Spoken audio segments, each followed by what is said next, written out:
Ladies, we need to talk about TempDrop. TempDrop gives you everything you need to effortlessly track your fertility. Wear the TempDrop sensor while you sleep for accurate temperature readings without the stress of early morning wake-ups. TempDrop's accompanying app enables you to chart an array of symptoms alongside your temperature, including cervical mucus and OPKs. Combine these fertility signs all in one place to identify your fertile window and confirm ovulation. Whether you're trying to conceive, avoiding pregnancy, or want to chart for health reasons, TempDrop makes fertility awareness accessible to all women, even if you don't have regular cycles or sleeping patterns. Head over to fertilityfriday.com/TempDrop and use coupon code FertilityFriday at checkout for 10% off your order. That's fertilityfriday.com/TempDrop. This is the Fertility Friday podcast, episode number 449.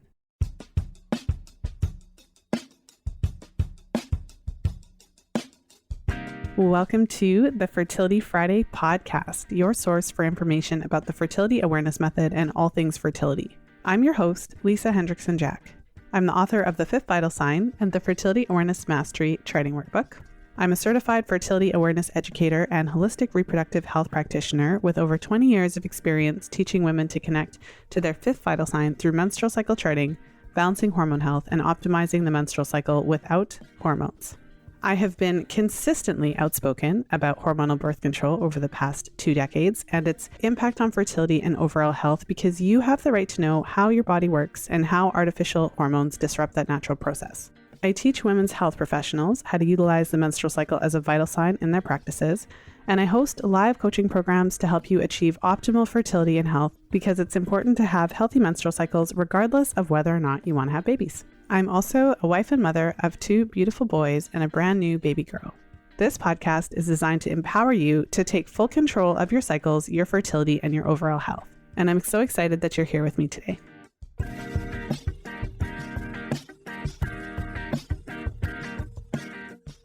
In today's episode, I am sharing some lessons that I learned from my recent birth experience with my daughter.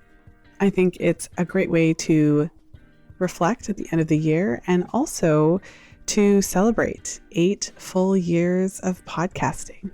So without further ado, let's go ahead and jump right in.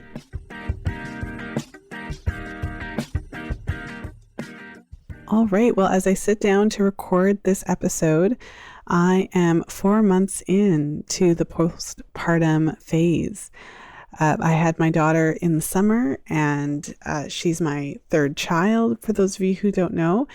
And so I thought it'd be a really nice opportunity to share some of the lessons that I learned from my 3rd birth experience.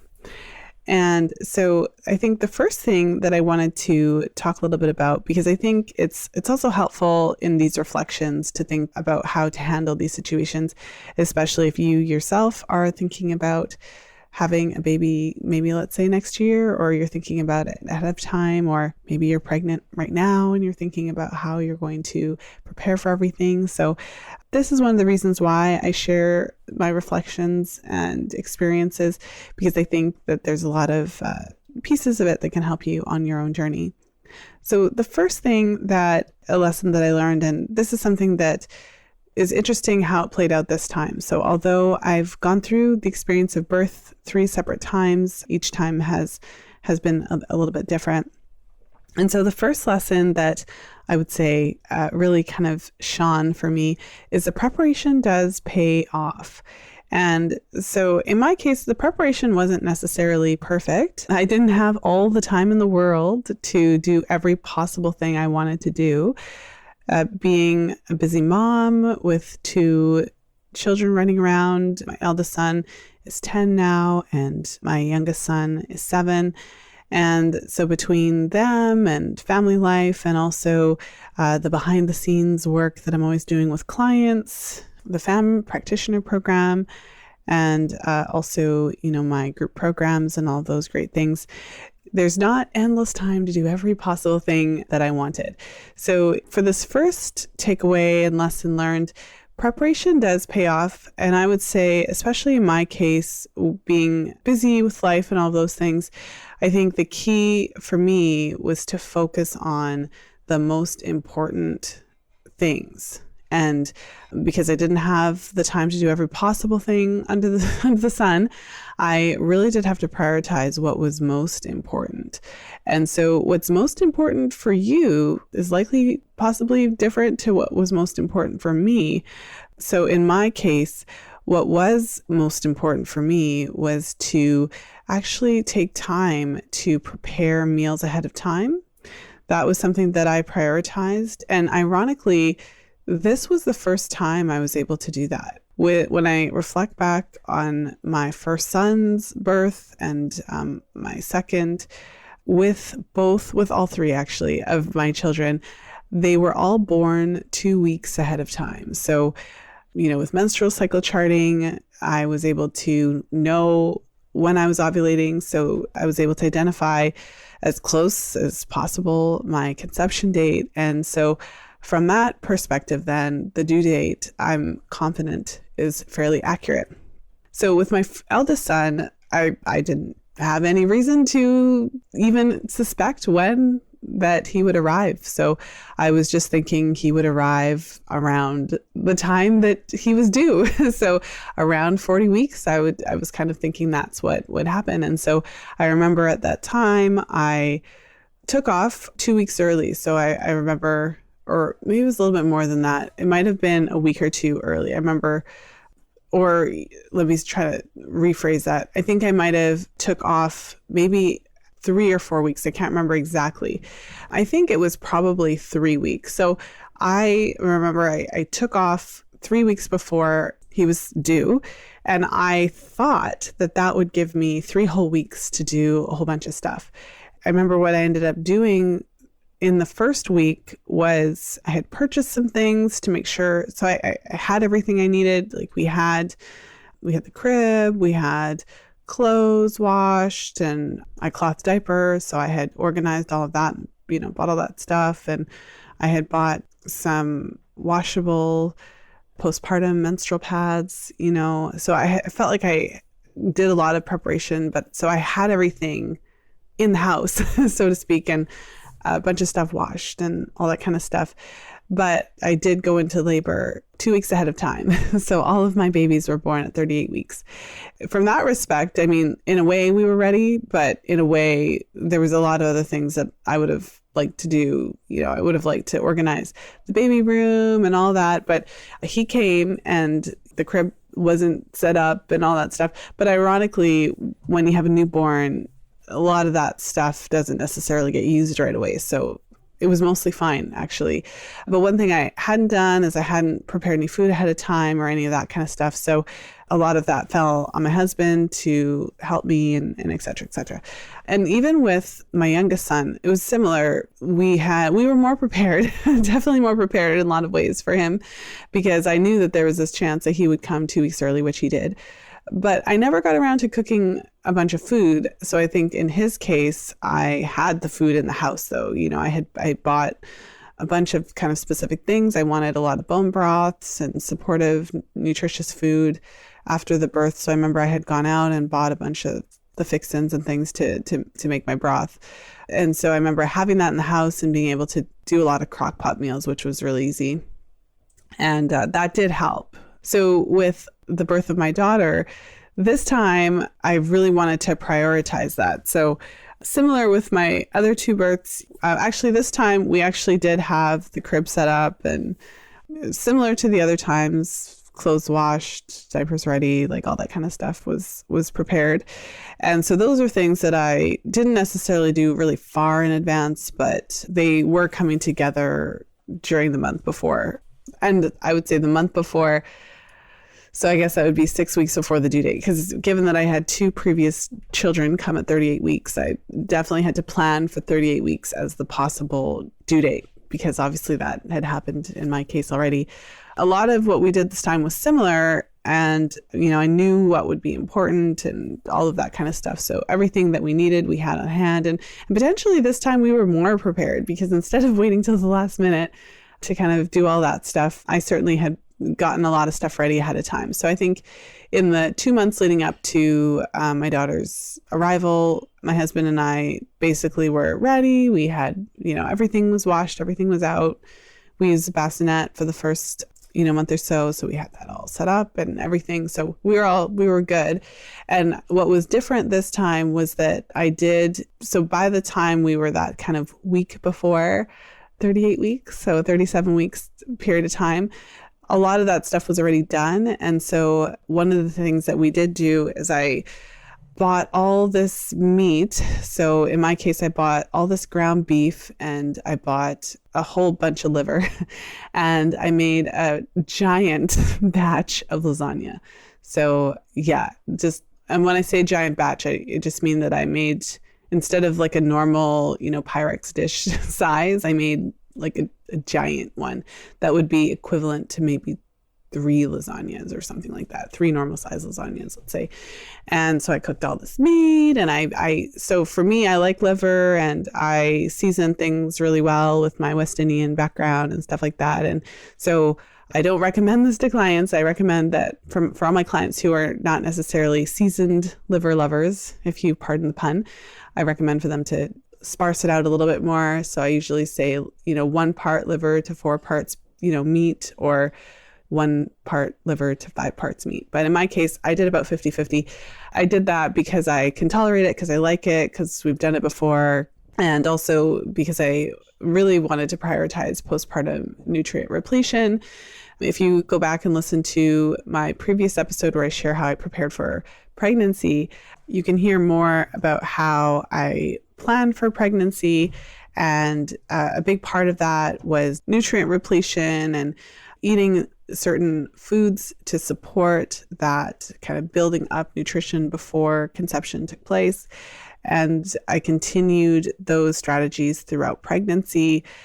Of course, some of those days in the first trimester where I was really nauseous, I wasn't eating the best stuff, but that's where preconception planning comes in so wonderfully, because if you've taken some time to do those things before you're pregnant, then you can still rely on those nutrient stores during those early days if you do experience nausea or vomiting when you're in that first trimester and you're not necessarily able to eat the best. But once baby is out in the postpartum phase, I like to really just dive in and really focus on that. I found that to just be very, very helpful for me, helpful for my energy levels. I'm thinking of the breast milk and wanting to get as much of that nutrition in there as possible.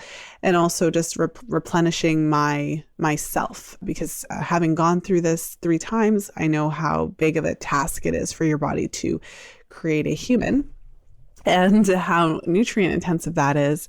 And with 2 other children and all the things going on in my life, I really need to prioritize my own healing and nutrient repletion and all of these things so that I have energy, mental focus, acuity, all of these things so that I can encourage my healing and have the energy I need to take care of the kiddos.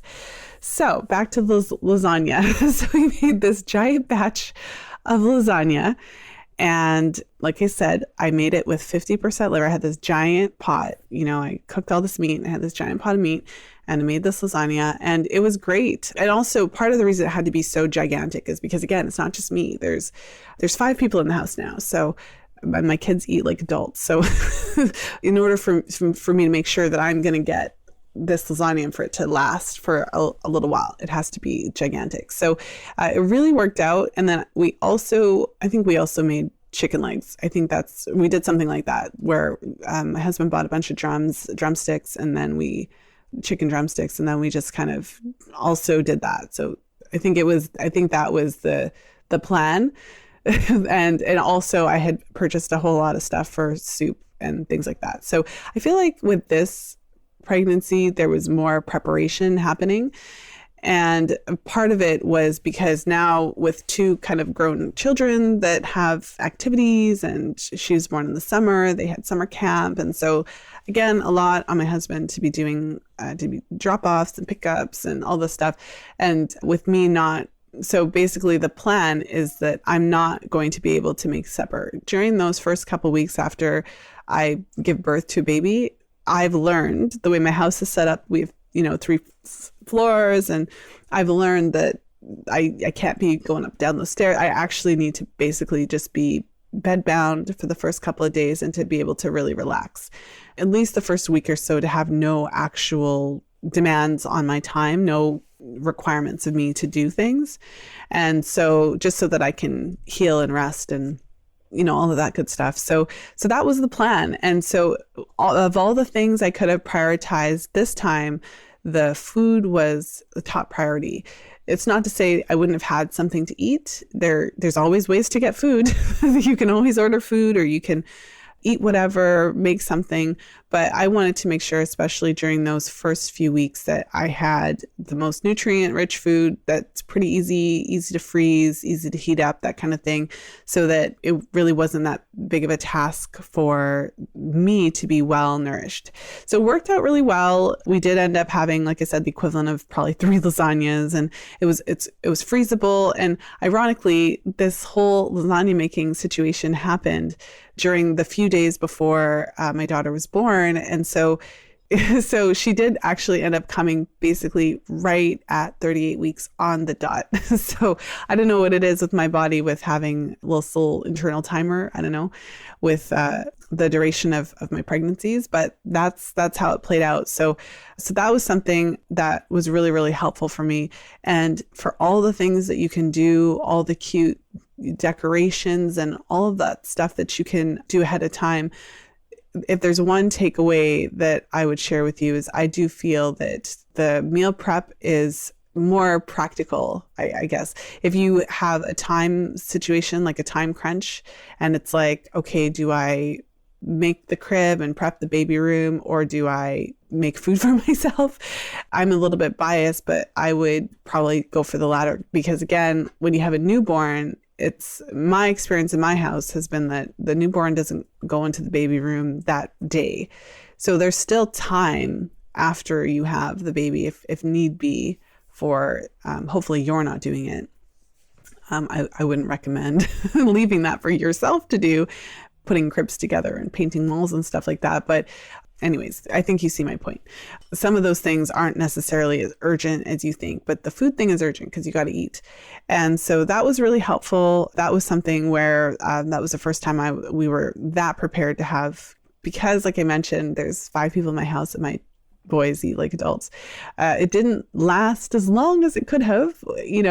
There did come a point where I kind of started hoarding the lasagna for myself and not letting them have as much of it, but it did really help us out. I think that it ended up lasting for somewhere between 1 and 2 weeks, and we would kind of alternate the giant batch of, chicken drums with the lasagna. And then, like I said, there were other options as well. So we made some of those instant pot soups and stews for the collagen and nutrient repletion, all that good stuff, intermixed with regular dinners. When my husband would have time, he would still be able to make a different dinner so that we could save some of these for the times that we really needed it. So all in all, I would say that was something different this time around. And the preparation really did pay off, because I really was able to get that nourishment right off the bat.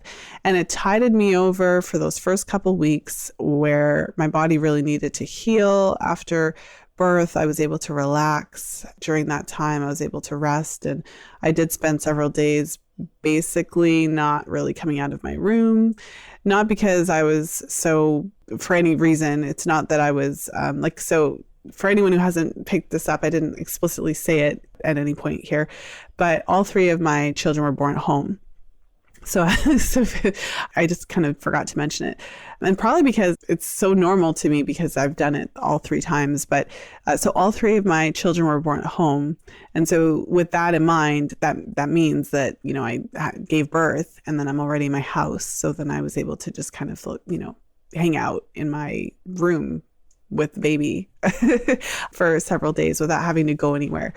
We did that with midwives. We used the same group of midwives with each birth, although that'll come to my second point. Each birth was not the same.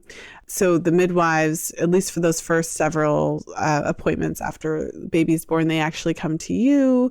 So all of this was very helpful for me to be able to rest and restore at that crucial time immediately after birth, so that I was really able to just relax. And that wouldn't have happened without the preparation. Preparation pays off is lesson one. And it's not just preparation for, quote, all the things, it's preparation for the things that are most important. And for those of you who have given birth before or have had a baby before, who have young children and you've gone through this, then you may identify a few different things that you know were really important for you. But I think that sometimes the things we think are most important aren't necessarily most important. And the things I would say that are most important are kind of like those survival things, whether it's having somebody there, if you have a parent or, a sibling or a cousin or a friend who's able to be with you for a few days and support you, or your partner who's able to be with you for a few days. Whatever you need, it is good to have people there. But again, it's not just about having a person there. It's about having someone who is down to do work and to basically give you that practical support that you need. So it's not useful to have people who require you to do things for them. It's helpful to have people around who are able to do things for you to take care of mom. Today's episode is sponsored by Tempdrop. I've had so many conversations with women over the years who've had a hard time staying consistent with their temperatures.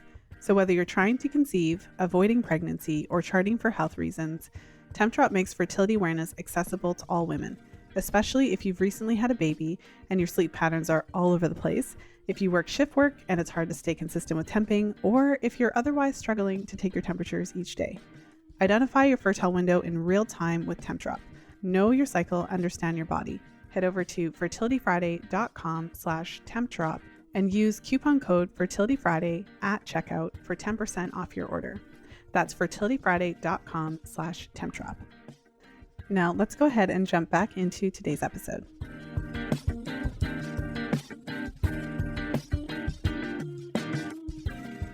Okay, so I'm going to move on to the second lesson that I took away from my most recent birth experience. So the second thing is, and I think this was I know this, but it was also a really interesting, what's the word I'm thinking of? It was definitely kind of brought to my attention again, I guess you could say. So each birth is different.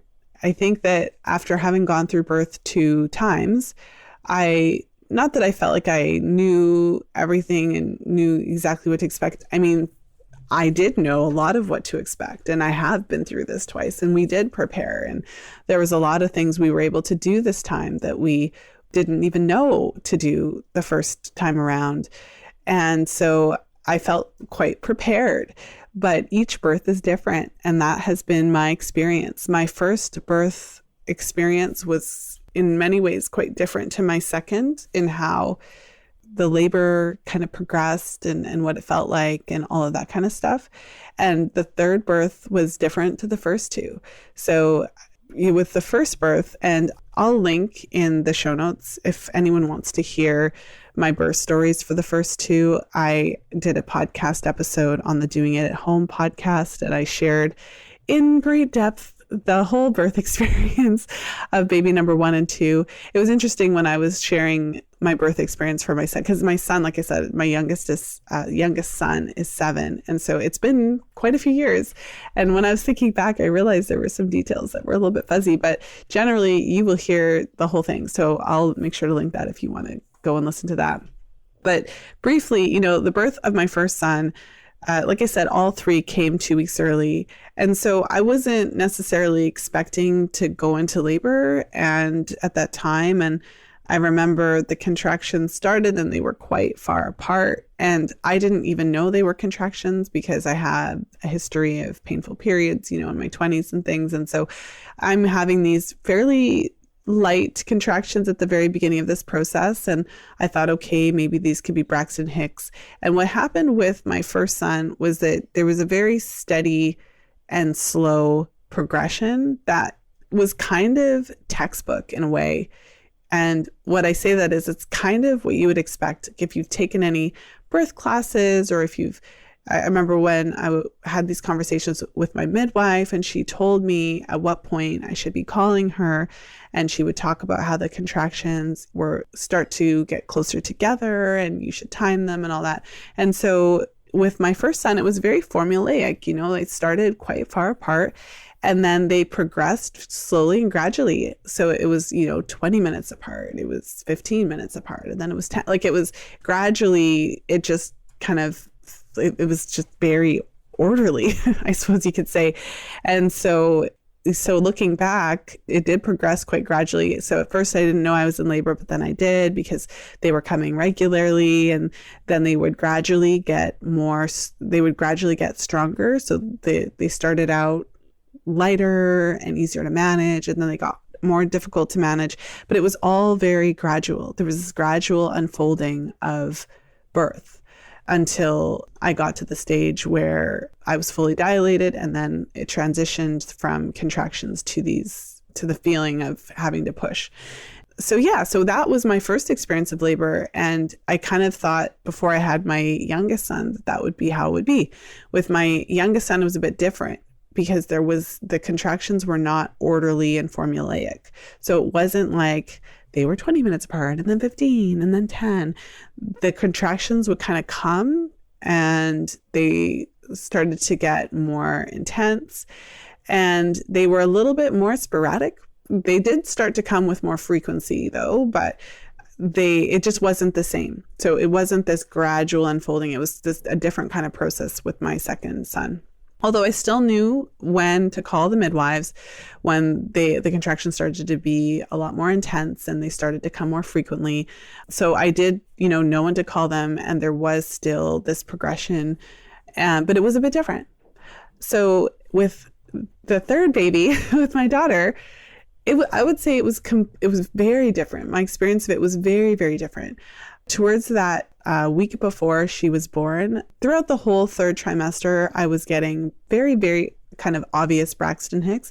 I must have had Braxton Hicks in my previous pregnancies, but I can't remember really noticing them and really thinking too deeply about them. So what it felt like in my case was just like a tightening that is not painful. So my whole abdomen would contract, and I could touch it. It would feel hard, but it wouldn't feel painful or anything. It would just feel like tightening. It almost felt like the baby was moving, but this time it was very noticeable. So I would notice it. It wasn't painful, but it was like a muscle contracting. So I would definitely notice it. And there were times when it would feel a bit uncomfortable, not because it would hurt like a contraction, but maybe if I had some gas, then that would be like not the greatest time to have this, muscle contraction. And sometimes I would have to kind of change positions or just get up and whatever, not because it hurt, but just because it would definitely feel a certain kind of, like it just felt like tightening of the muscle. And so this was happening in the third trimester, and it just got progressively more consistent. So I was having these, many times a day, or I don't know, just throughout the day or whatever. And I remember sometimes I would eat dinner, and then it would feel like the baby was stretching at the same time, and who knows, like but it was very noticeable to the point that I was looking it up and I was talking about it a lot. And so during the last week before she was born, I was getting these Braxton Hicks very frequently. And by that time, I'm really big, and I can feel the baby moving around, and I can feel the weight of the baby so she was head down, and I could feel the weight of it, like on the cervix, like you could feel it, like she, had dropped, I guess you would say. And the whole thing by the 2 days before I actually had her, I was totally miserable. I was like uncomfortable. I was miserable. Every time I would get up, I would groan. Like I was just not comfortable at the end there. I didn't know it was the end though. I was like, oh man, what if I have to go through 2 more weeks of this? But yeah, so that's the backdrop here. So that was quite different this time, because I don't recall the Braxton Hicks, those kind of warm up tightening. And from my understanding, this is how the uterus prepares for birth, and it's part of like it's your uterus kind of strengthening itself and all that. So there's a purpose for it. Just, I don't recall in the other 2 pregnancies feeling as just uncomfortable in general. And I did feel uncomfortable, but I feel like this was another level of uncomfortable. So I remember even the day or 2 before she was born, there were still a couple things, I remember having to go to the store to buy something or whatever. And I was just like, I get out of the car and I'm just like, kind of like, oh, and like walking and just slowly and feeling like, yeah, it was just, if someone saw me, I remember people would see me and be like, oh man, you look like you're about to go. And I was like, oh, well, technically I have 2 more weeks, so we'll see what happens. And so what happened was there wasn't this clear delineation into labor in some ways. I think in my mind, there's a difference between active labor when you actually get to this point where the contractions are very strong and they're coming a lot more frequently versus the preliminary stages when you may have very sporadic contractions that are less intense. And so at some point, it went from these Braxton Hicks to actual contractions at some point. And I think the night before she was born in the night, so the night before she was born, so that like the previous day or whatever, I started to have, in retrospect, these were contractions because it did get to the point that they were uncomfortable but they were not coming fast. They were coming pretty sporadically. They were coming every 45 minutes or an hour or whatever. I wasn't really able to sleep that night. So that meant there was basically almost like a 24 to 36 hour period where I hadn't really slept that much. I might have had naps in between. That was different because I was basically like uncomfortable with these like uterine Braxton Hicks tightening situations and just generally kind of uncomfortable moving into this labor part that without necessarily having that clear delineation. And this whole time I was kind of like, am I really like, is it really? And so at some point it did cross over, but the difference was that it wasn't this gradual, like, and then they were 10 minutes apart or whatever. I was having sporadic contractions during the day before she was born. And so sometimes I would have them, sometimes I would have one. And it's interesting, when I would lay down and try to relax, they would come more quickly, and then I would get up and they would kind of go away. I would walk around.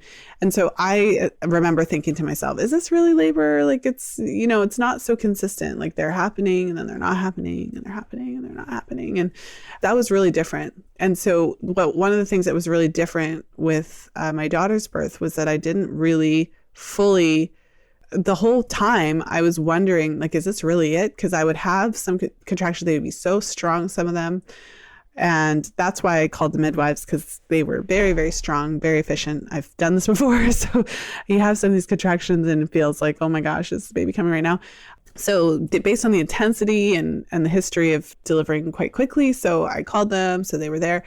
But it was interesting. So what was different about it was that I was never really confident that the baby was coming. I kept questioning if I was really in labor or if I was really progressing, because although the contractions were getting stronger very consistently, so I definitely was progressing, I didn't have this kind of every 5 minutes. Like I would have these long breaks between the contractions, and that would make me wonder if it was really progressing, even though it was. So I just didn't know that sometimes birth presents that way, especially when it's not your first child or after multiple children. After the fact, my midwives kind of said, oh, sometimes it happens. It would have been really helpful if they would have told me that during and reassured me. This birth was different for that reason, where the contractions presented differently. I was progressing, although I didn't know I was progressing, whereas I felt like with the other 2 times, I did know I was progressing, And I think the big thing was that, like I said, the contractions were sporadic, spread apart quite a bit. They were still getting stronger, but sometimes I would have a lighter one. And so I didn't have this kind of formulaic, gradual crescendo, if you will. So the whole time I was doubting it. And it's unfortunate because in retrospect, I could have enjoyed those breaks between contractions and rested up and just been calm and relaxed. But instead I was a bit stressed and I felt like I wasn't progressing. And so I remember having conversations and so the midwives, oh, maybe you should sit on the toilet, go to the bathroom, that helps. And they were even giving me signs that maybe it wasn't progressing by telling me things like that, which wasn't helpful at all. And then after the baby came relatively quickly, so they arrived at about 10, the baby was born about 1:30 in the morning. So that was about 3 hours after they arrived. So obviously I was progressing and it was happening, but they were even giving me the impression that it wasn't progressing and giving me suggestions for how to make it progress more quickly. And I think it was because I was having these kind of long breaks between my contractions, even though when I had the contractions, they were so intense at that point because I was progressing. And And so anyways, so that was a bit different. And I would say that with all the preparation, so when I talked about my first point of how preparation pays off, I mean, having gone through birth before, having a plan for how to manage the pain at home, the different breathing activities I was doing and all the different plans. We had a birthing tub and, my husband and I had gone through this before and I asked him to do certain things. And I did make certain requests of the midwives for support. And it all played out a little differently than how I would have liked it. There was a lot of things that went really well with my birth, being at home and being uncomplicated. Everything did go smoothly from that respect, but there were certain things that I was hoping to have, certain support I was hoping to have during the birth. And for whatever reason, my experience with the midwives this time was not as positive as the other two. And I think it was just because they were, as an organization, going through some changes. So I didn't have the consistency of care that I had with the other two births. So with my other two births, I met every midwife on the team pretty soon into the process. I had relationships with them moving forward. So I kind of knew everyone on my team. The way they do it is you would have a team with about 3 midwives on there, and you would have your appointments with everyone throughout your pregnancy with the different members of the team. And then you would be able to have all these conversations and share which is that you want and ask all your questions. And by the time that you're in labor, someone comes to the door that you've met before and that and who knows you. And you've really had the opportunity to kind of make your request known. So this time, unfortunately, I think they were having different staffing changes and turnover or whatever.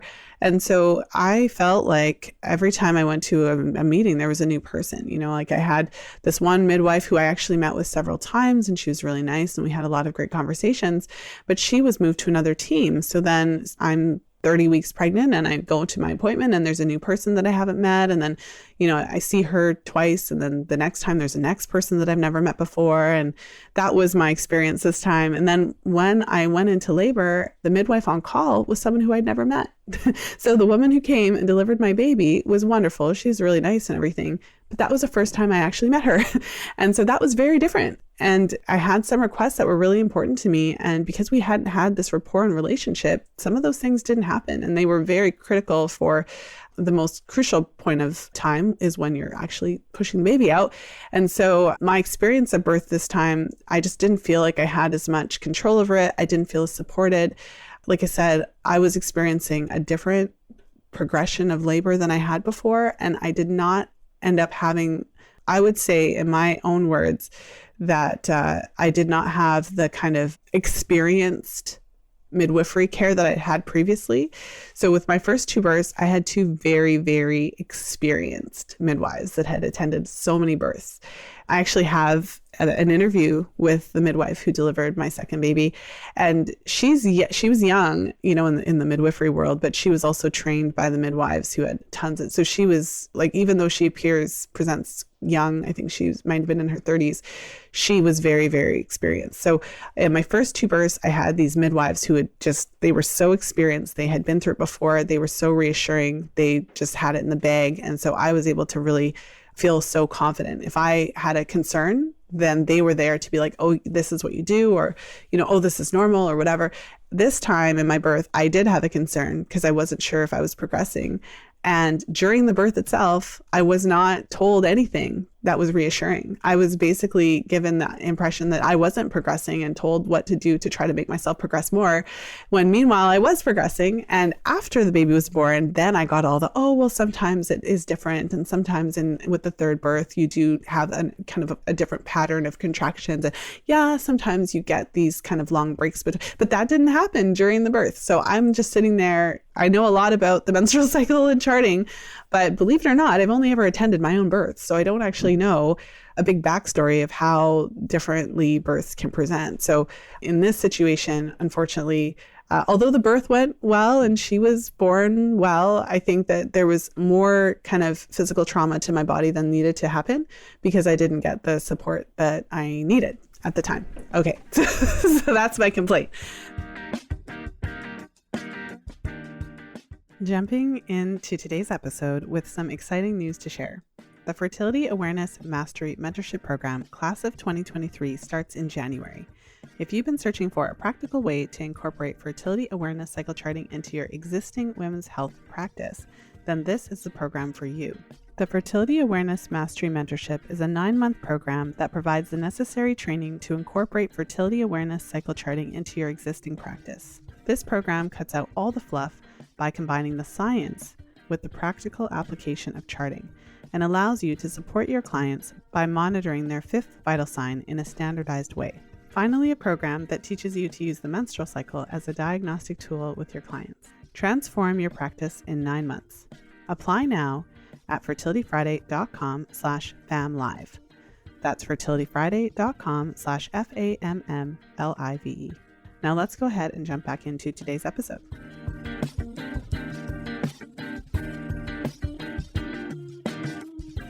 So the point is, each birth is different, and you can plan as much as you can and do everything you can and even have experience, like in my case, of previous births and kind of knowing what to expect to a certain degree.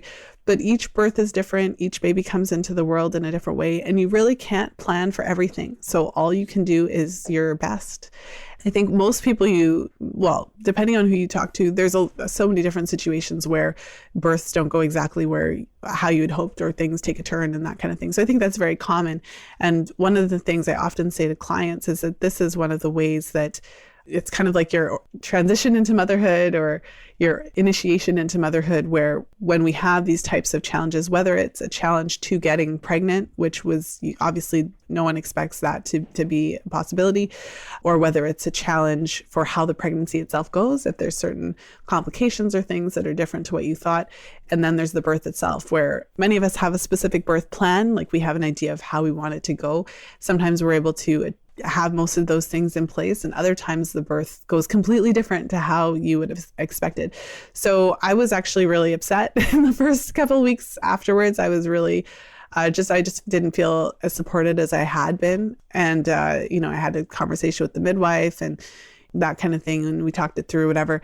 But, in the end, I guess where I've come to with it is that, again, it's an initiation into motherhood. You just cannot control everything. And no matter how much you know, how much you read, how much you've been through certain things before, you still have to go through the process, one way or another. And what was really amazing was that even though the actual kind of birth itself didn't go exactly how I had hoped, it was still overall a wonderful experience. I was still able to birth her at home. I did have essentially the birth I want. There were just parts of it that I wished I wanted to change a little bit, pieces of it. And I think maybe it's because I took for granted how supported I had been in the first two and just was unprepared for the kind of differences. And it could also be partly post-COVID. There were certain things that were different. The appointments were different. My children, my husband couldn't attend the appointments. There was all these rules and that kind of thing. So part of it could be like the post-COVID era of birth and how things were really different. And the focus was more on like the safety as opposed to the care of the woman, like as a person and how she feels. It was more of the safety around the COVID. So, I mean, I didn't feel like I was that affected by the post-COVID stuff. Like I felt like, I didn't feel like that was the reason. But on the other hand, I think that did play a role into it because I had been with the same midwives with all three births. I feel like there was a very distinctly different feeling even within, like going to appointments, they don't have a waiting room anymore. You wouldn't see anybody. And so, and you wouldn't necessarily expect to during the post-COVID times, but having had 2 previous babies with the same organization, I mean, they used to have a library, a lending library, where you would go and, they used to have sessions where group sessions. That was one of the things that we did with the first birth, where my husband and I were able to attend a group session where they did a presentation, and he was able to have all his questions answered, and he was able to attend every appointment and all of that. And none of that happened this time. So my husband did not attend one appointment with me. We ended up buying a fetoscope so that the kids could, the fetoscope allows you to hear the heartbeat. So it's not easy though. I had to, have this thing on my belly and listen, figure it all out to find the heartbeat.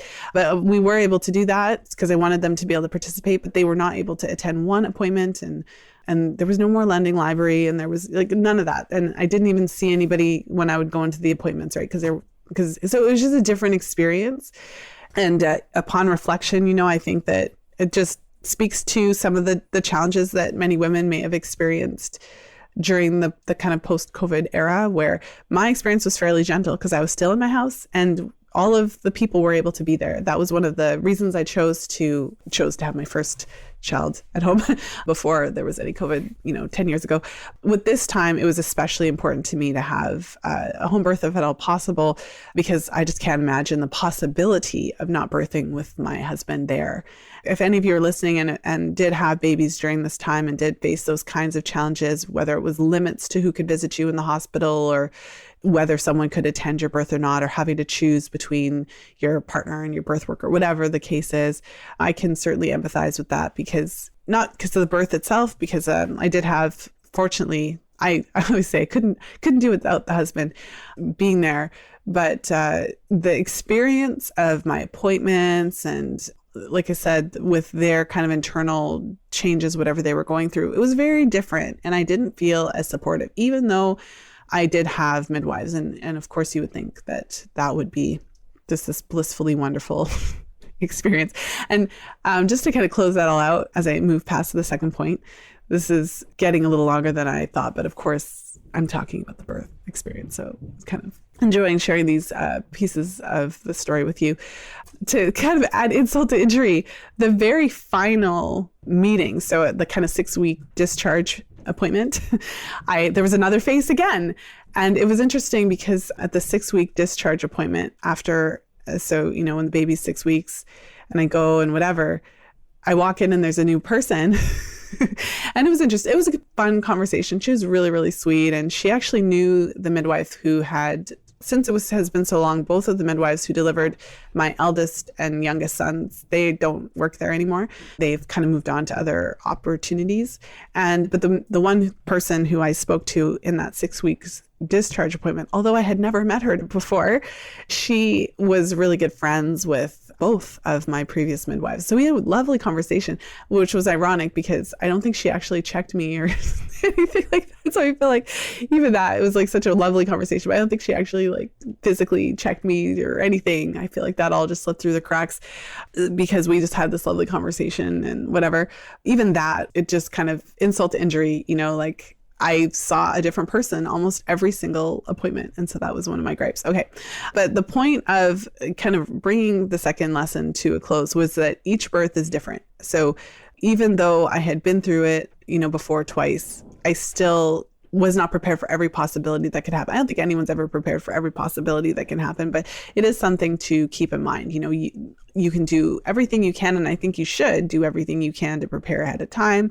You can read things, you can listen to people's birth stories, like you can talk to your midwife, doctor, OB, you can talk to friends. I think, there's a point at which it could be not so helpful if someone has had a really negative experience, and people can really scare you because they can tell you their kind of horror stories and that kind of thing. So I know that when I was preparing for my births, I never watched videos of birth that are scary. I would always find kind of hypnobirthing videos of women at home in their tubs and, quietly breathing through their contractions and stuff like that. Be careful what you expose yourself to. But either way, the point is that it's different, and so even someone who's been through birth many times, and not myself, like even someone who's been through birth more times than myself, and even for someone who's a midwife, right? Like maybe you haven't had your own baby, but you've actually delivered other babies, or you're a doula and you've supported all these women through birth. It doesn't matter. Like having that experience is good. It's good because it can help you in a lot of practical ways to prepare, but you still have to go through the experience. Okay, so I'm going to move on because I still have 2 more points, and I'm going to try not to talk for more than an hour here. So the third lesson, and this is something I know from previous births, but it did come back with a force, is the importance of self-care postpartum. So, like I said, this birth was different. So, and I felt that what I've alluded to is that I felt like this birth was a bit more kind of physically traumatic. So not like, it was not emotional, well, maybe a little, but it was not like necessarily emotionally traumatic as much as it was physically. The specific piece of it that was difficult for me was that my ejection reflex is very strong, and I have a hard time controlling it. So at the very end stages of labor, where I feel that for anyone who has kind of listened to birth videos or who've talked to women who've given birth like without that epidural or whatever, your body at some point may have this ejection reflex where your body starts to expel the baby, and it starts to like these very strong pushing, the urge to push situation comes to light. In my case, with my first baby, I had that experience where I basically pushed him out in like 1 or 2 pushes, like that was it. And it didn't tickle, it hurts. And so that was something with my second birth that I had extensive conversations with my midwife, who was amazing. And we had a whole birth strategy for how to help me to control that and minimize it. And one of the ways that she was doing that was through counter pressure. So with my second birth, although she did come like right before he was born, because he did come fast, she still got right in there. She directed me for how to kind of position myself in the birthing tub so that she would have access. And she made it a priority. I had told her that was important to me, and she made that a priority. And so with the second birth, she gave counter pressure, and counter pressure means that she put her hand, when the baby was crowning. So in the head, you can see it, like when the head starts to come out, she put her hand, around the perineum area and pushed back, so that instead of me feeling like I was just going to push this baby out like in one shot, she would push against that. And so the baby's head was able to kind of gradually stretch the opening. And although it doesn't necessarily feel the greatest, it's still a much more gentle experience of birth in my personal experience. That's what I wanted with birth number 3, and I didn't get it. And I shared with you some of the reasons why I did not get that. There was not that great communication because there was always a new person. I didn't even meet the midwife who delivered the baby before she came that day. She's also I think there was like a practical problem because she's very short. And so she tried, but she was so short that the position I was in, she would have fallen in the tub if so she tried. So we had a conversation about it. Like I said, the first midwife, she directed me. She told me where to stand and where to be in this tub so that she could have access. And so this is something that could have been arranged. But the reason I'm sharing this is because since I didn't get that counter pressure, my daughter came out in basically one push.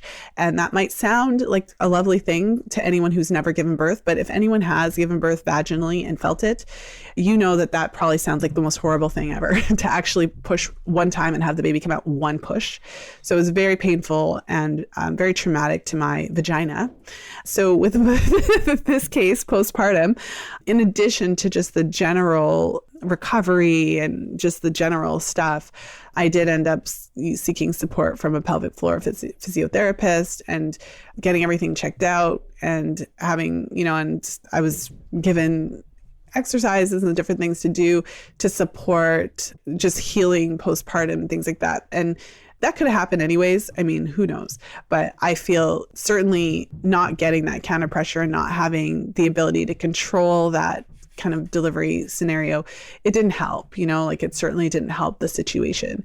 So in this particular scenario, the healing, the kind of importance of taking time to take care of yourself postpartum was brought up in a different way. So generally speaking, even though that was the case, I mean, I still did generally heal quite quickly.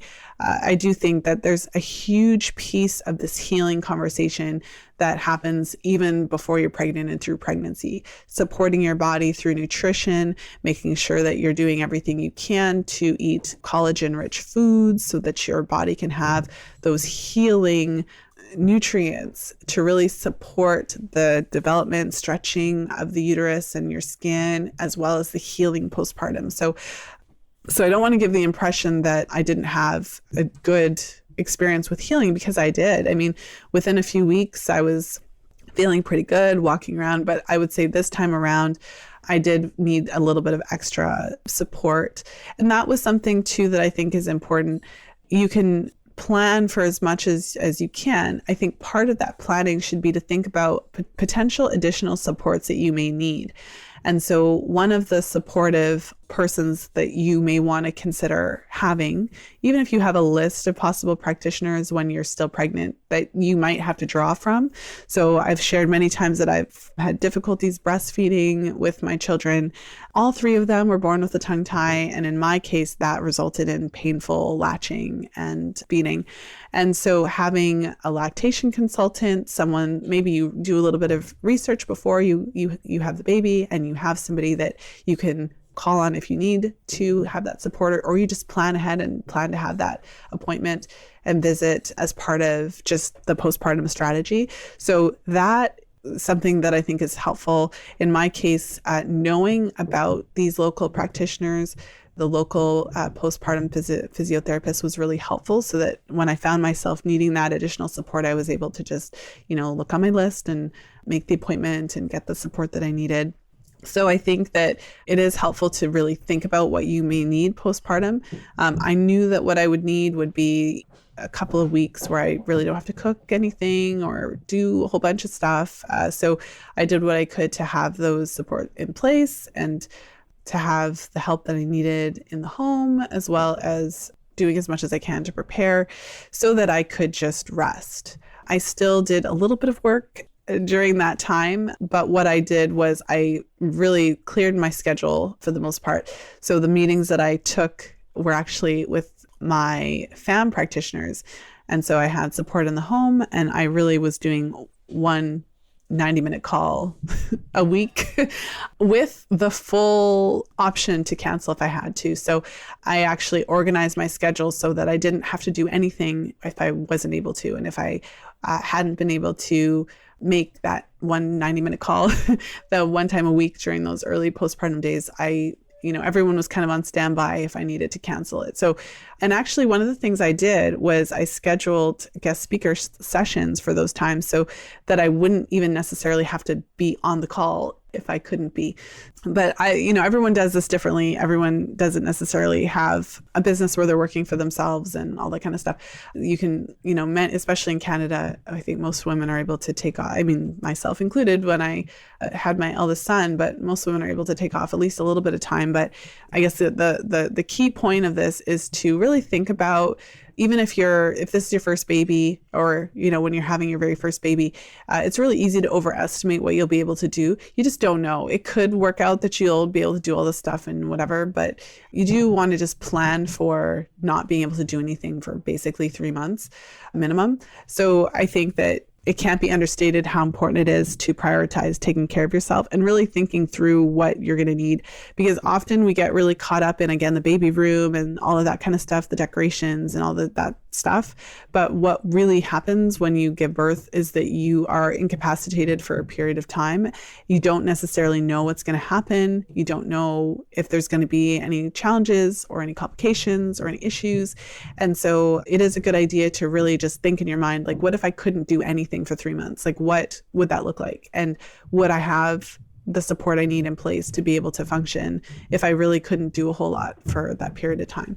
And hopefully you don't need to kind of have that experience, but if you plan for it, then if you do have a bit longer of recovery or a bit of a challenge for the first week or two or whatever, then you have the ability to overcome it. So the importance of taking care of yourself postpartum, both physically in terms of resting and getting enough sleep and not doing anything, not throwing in loads of laundry, like just not having to do all that stuff, nutritionally to be able to actually have the nutrition you need to support the healing process, emotionally to be able to have any support that you need emotionally, whether it's your friends, family, or if you actually need support from a professional, as well as, again, I could say physically again, but if you do have any type of physical challenges post-birth, and it's not necessarily immediate. So when I decided to seek support from the pelvic floor physiotherapist, it wasn't like the next day. It was within the first 3 months, I think within maybe it was month 3 or something like that, that I decided to seek out that support. So either way, it is really important to think about those things and to put these things in place. And there are places in the world where having a supportive appointment and assessment done by a physical pelvic floor physiotherapist is just part of what's expected. It's just part of the standard of care. I've heard that that's how it is in European countries. So even making that kind of a plan in your mind of having that as something that you're going to do in general as part of your self-care postpartum isn't necessarily a bad idea. All right. So the last lesson I wanted to share with you is basically you'll get through it. And so this is something really interesting. I found that this time around, I knew, like, I had a lot of knowledge going in, experience being the third baby. I obviously had a lot of systems in place. And even when certain things didn't go exactly as planned, I still had contingencies to make sure that I was supported and that I could foster my healing and recovery and all of those things. So I feel like overall, I mean, I was really prepared for everything that unfolded after having my third child. I mean, I feel very fortunate for that. But even with all of those plans in place, like I said, everything doesn't always go as planned. And even though, like for me, I knew what birth, the process is like and what it feels like and what happens after the baby's born. And I've been through the challenges before with breastfeeding in my case because of the specific challenges I had with the tongue tie issue and all of that. And I've been through the sleepless nights and the challenges there and feeling tired and sleep deprived. And I felt very equipped the third time around to handle these challenges. I felt that, well, let me think of how I'm going to phrase this. So even though I knew what was going to happen, I still had to go through it.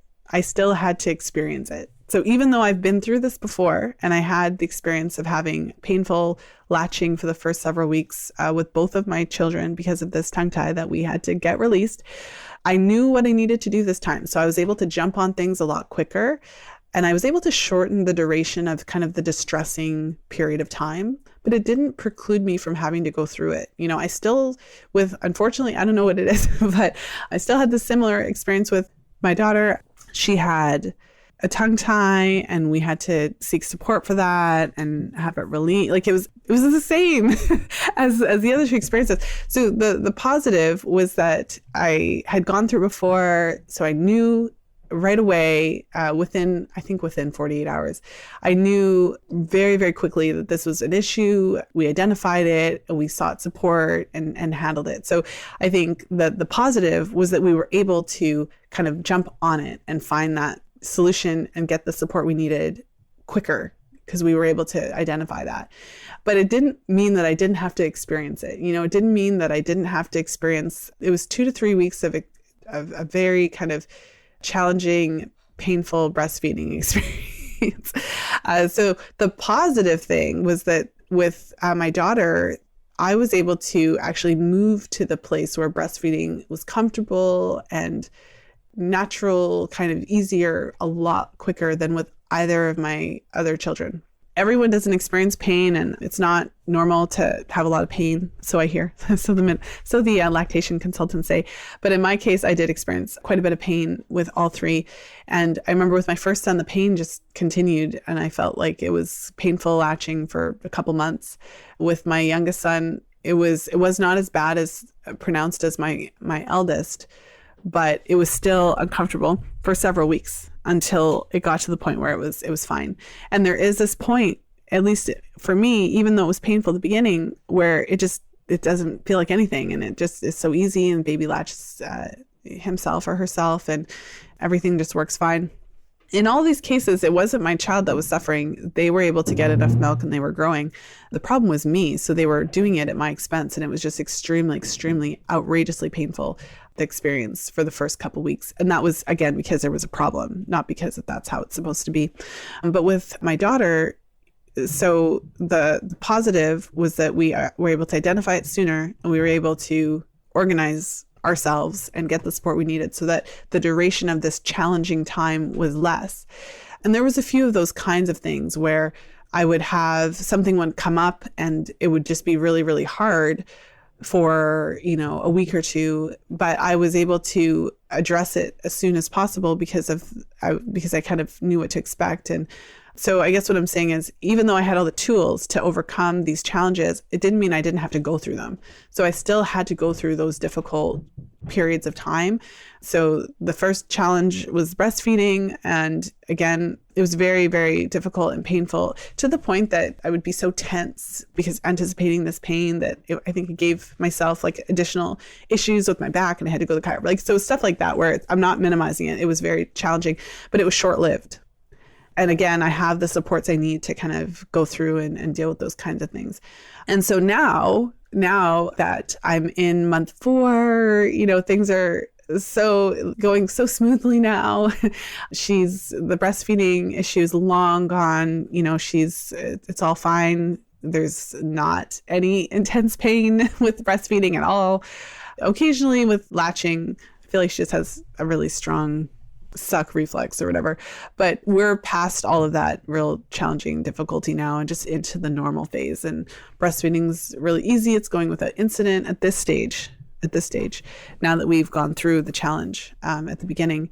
And she's sleeping really well now. There was a couple of months of lots of wake ups and sleepless nights and zombie land, and we're past that now.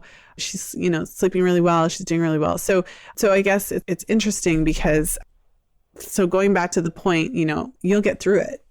And regardless of what your experience is like with some of these issues and how long they take, what is interesting is that when you reflect back after your baby is 4 months old or 6 months old or 9 months old or a year old or 18 months old or 10 years old, what is very apparent is that when you're in those moments, it feels like it's so challenging and it feels like it'll never end. I had so many of those moments where in the middle of the night, you're thinking like, oh, this is never going to end and whatever. And it does. You'll get through it. There's life on the other side of this. Your child will not always be an infant. Your baby will not always be waking up, every hour. Eventually, you'll be out of that stage. Your baby won't always be in diapers. Your baby won't always be, and so it's such an interesting thing. And I feel like this third experience of bringing a baby into our home has been just kind of a reminder of that, where you can plan, you can know things, but you still have to go through it. You still have to go through the experience, but there is life on the other side and you will get through it. And before you know it, like in my case, before I know it, she's already 4 months old. By the time I release this, she'll be 5 months old. So by the time I release this, depending on when you listen to it, hey, if you're listening to it in real time, she may already be 6 months old. In January of 2023, she will be 6 months old. If you're listening to this in the future, then by then she's already however many years you're listening to this down the line, So I think a little bit of encouragement for those of you who are going through this process. You will get through it. It is helpful to prepare and to do everything you can. And I think the preparation doesn't mean you won't have any challenges. It just means that you'll be able to get through those challenges with a bit more grace, and hopefully you can shorten the duration of some of the worst of it. So I am going to stop it there. I've really enjoyed sharing all of these little, experiences and tidbits and all of, hopefully you've found this to be helpful. Hopefully it helps you along your journey. And some of these insights that I'm sharing with you with my experience, I know that a lot of my clients and fans of the show and longtime listeners appreciate these types of episodes where I share a little bit more about the personal side of things. So I do hope that you've enjoyed it. So just to do a quick recap, the lessons that I learned, although I did spend a ton of time going through some of these, preparation pays off. Each birth is different. Self-care postpartum is just essential, so key, and you'll get through it. So that's a summary of this kind of got to be a bit long episode. So, if you enjoyed this episode and you can think of someone who you think would enjoy it, I would love for you to share it. The share link is fertilityfriday.com/449. I mentioned a couple of other episodes that I'll share alongside today's episode. And so you'll find that at the show notes page at that link. And also if you're listening in your podcast player, you can kind of scroll down and you'll see the notes in there with the links. So if you're listening to this episode in real time, this is a last call to join us in the 2023 Fertility Awareness Mastery Mentorship. One of the things that it's just been my absolute joy to do is to teach women's health practitioners to use the menstrual cycle as a vital sign in their practice. Incorporating this type of modality into your practice is a total game changer because it gives you a different way to interact with your clients that's customized for them, because everybody's experience with their cycles are a bit different. And it allows you to have this very scientific, real-time vital sign to analyze them with and to gauge the progress of, when you're implementing different changes, when you have a certain idea of, okay, I think this could be causing this and that, and you make those changes, it gives you a way to actually monitor what is happening with the client without necessarily having to rely on the client's subjective experience of what's happening. So it gives you a biomarker that is in real time that allows you to really identify and monitor the progress that you're making with each client. So if you're listening to this in real time, this episode is coming out actually the second last day of the year in 2022, and we are starting right away in the first week of January. If you are waiting for the last minute, if you were on the fence, the last minute has arrived, and we are starting in a few days, and we'd love to have you in the program. So head over to fertilityfriday.com/famlive to join us. With that said, I hope you have a wonderful new year. I hope you have a wonderful 2023. I hope that I wish you many blessings in this year. I hope that you're able to achieve your goals and enjoy what this new year has to offer. And of course, I want to thank all of the longtime listeners. I know there's a few of you who've been listening for a really long time, not necessarily the whole 8 years, although there are some of you, but I know there's many of you who've been tuning in and joining me for these episodes for many, many years. So I just want to say a special thank you to the Fertility Friday community. You are all amazing and you're the best. I love this community that has grown up around this work. And I really appreciate all of you for supporting Fertility Friday, supporting me and the work that I've been doing all these years. So with that said, as always, until next time, be well and happy charting.